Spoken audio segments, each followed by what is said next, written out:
do mexe, mexe, ralo tchan e rala tcheca. Eu tô grudado na cintura da moleca. Depois do mexe, mexe, ralo tchan e rala tcheca. Rick Renner é uma dupla sertaneja brasileira, formada pelos cantores e compositores Geraldo Antônio de Carvalho, o Rick, nascido em Monte do Carmo, em 5 de dezembro de 1966, e Ivair dos Reis Gonçalves, o Renner, nascida em Patos de Minas, em 19 de novembro de 1971. Em 25 anos de dupla, se apresentaram para um público estimado em 225 milhões de pessoas, com uma média de 15 mil pessoas por show. Grudado na cintura da moleca, remexe pra cá, remexe pra lá. Eu quero ver seu umbiguinho suar, remexe pra cá.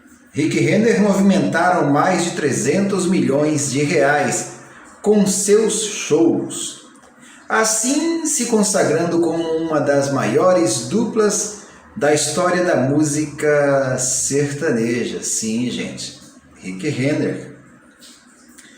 Rick pegou o gosto pela música através de seu pai. No início da sua carreira, teve muita dificuldade em se acertar com um parceiro, e a primeira dupla que ele foi fazer foi com a sua irmã. Um nome interessante: Sereno e Serenata.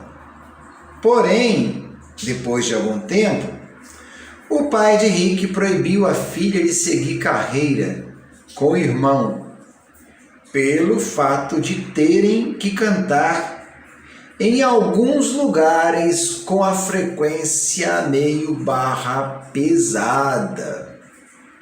Esse foi o início aí da dupla Rick Renner. Você sabia dessas curiosidades?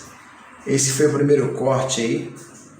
E logo a gente volta com a sequência, falando mais da dupla Rick Renner para todo mundo.